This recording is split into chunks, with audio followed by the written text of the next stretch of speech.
Halo teman-teman, selamat datang di channel saya. Pernah gak sih kalian penasaran bagaimana sebuah negara dengan lebih dari 17.000 pulau dan 270 juta jiwa mengelola dapurnya? Selama satu semester ini, kita mungkin sudah membahasnya lewat pertemuan mingguan yang padat. Tapi hari ini kita akan merangkum 7 bab krusial perekonomian Indonesia hanya dalam waktu 15 menit. Siapkan catatan kalian, mari kita mulai.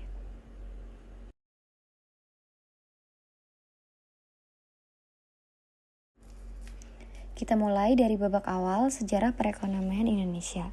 Ekonomi kita tidak terbentuk dalam semalam.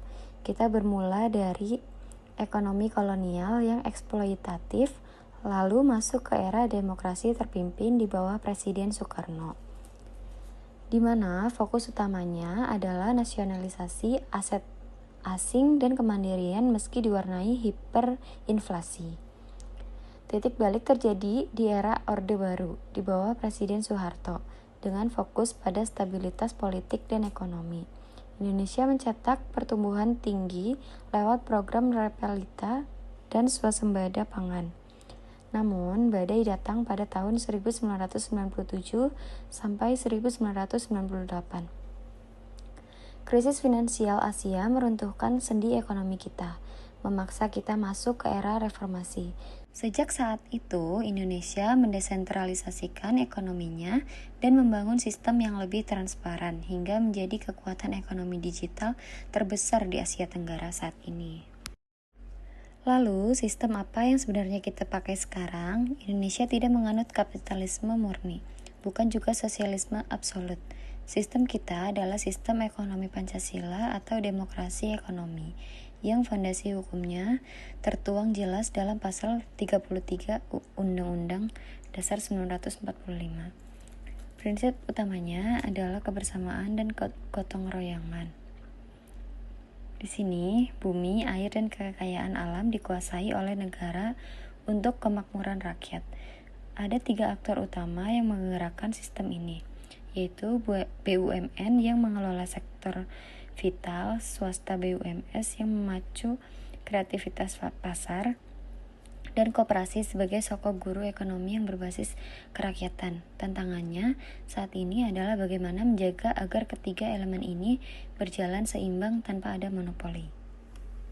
Seiring waktu, sistem ini mengalami perubahan dan pertumbuhan. Pertumbuhan ekonomi diukur dari produk domestik bruto atau PDB. Dulu, ekonomi kita sangat bergantung pada sektor pertanian.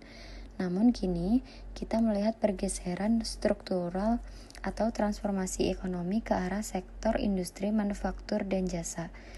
Perubahan terbesar belakangan ini adalah digitalisasi. UMKM kita mulai go digital dan investasi diarahkan pada hilirisasi komoditas.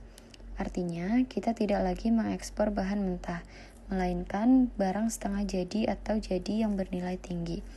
Pertumbuhan ini penting, tapi yang lebih penting adalah seberapa inklusif pertumbuhan tersebut. Hal ini membawa kita ke realitas yang tak bisa diabaikan, yaitu kemiskinan dan kesenjangan. Pertumbuhan ekonomi yang tinggi tidak akan berarti jika buahnya hanya dinikmati oleh segelintir orang. Di Indonesia, kemiskinan diukur lewat pendekatan kebutuhan dasar atau basic needs approach. Sementara kesenjangan diukur menggunakan rasio Gini. Meskipun angka kemiskinan absolut berhasil ditekan dalam beberapa dekade terakhir, kesenjangan antara si kaya dan si miskin serta kesenjangan antar wilayah seperti Jawa dan luar Jawa masih menjadi PR besar. Solusinya bukan cuma bantuan sosial, tapi pemerataan akses pendidikan, kesehatan, dan lapangan kerja. Ngomong-ngomong soal kebutuhan dasar, mari kita bahas perut, yaitu ketahanan pangan. Menurut Undang-Undang Nomor 18 Tahun 2012, ketahanan pangan bukan cuma soal makanan itu ada atau tidak, tapi terpenuhinya pangan hingga tingkat perseorangan secara merata, aman, bergizi, dan terjangkau.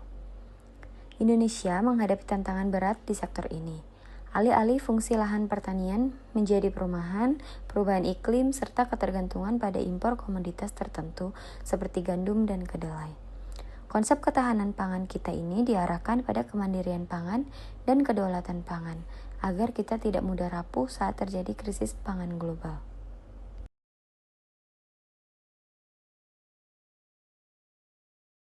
Untuk menopang ekonomi dan pangan, sektor industri harus kuat.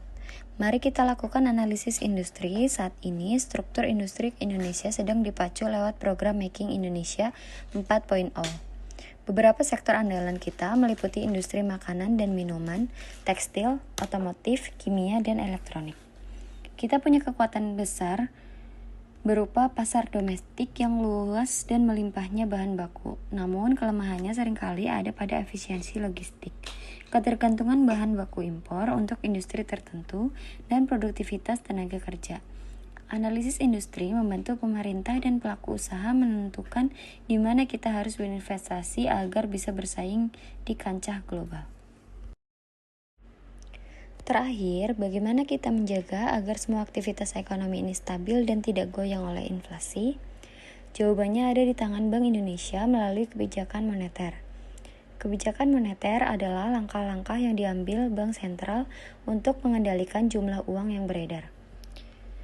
Tujuannya jelas, menjaga kestabilan nilai rupiah, baik terhadap barang dan jasa, yaitu mengendalikan inflasi maupun terhadap mata uang asing. Jika ekonomi terlalu panas dan inflasi naik, BI akan menaikkan suku bunga untuk mengerem peredaran uang. Sebaliknya, jika ekonomi lesu, suku bunga diturunkan agar masyarakat dan dunia usaha terstimulasi untuk meminjam uang dan menggerakkan roda usaha. Nah, itulah 7 rangkuman materi besar perekonomian Indonesia. Dari sejarah panjangnya, keunikan sistemnya, hingga instrumen kebijakan moneter yang menjaga stabilitasnya. Memahami ekonomi negara kita berarti memahami kemana arah masa depan kita semua sebagai bagian dari bangsa ini. Dari pembahasan tadi, kita dapat memahami bahwa perekonomian Indonesia terus berkembang dari masa ke masa.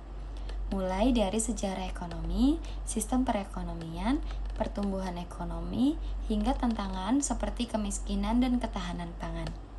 Semuanya saling berkaitan dalam membangun kesejahteraan masyarakat. Selain itu, sektor industri dan kebijakan moneter juga memiliki peran penting dalam menjaga stabilitas dan pertumbuhan ekonomi Indonesia. Semoga video ini membantu teman-teman memahami materi ekonomi dan lebih mudah dan jelas. Saya Dian Listiana Supriyati dengan NIM 202401020053 dari Prodi Akuntansi mengucapkan terima kasih.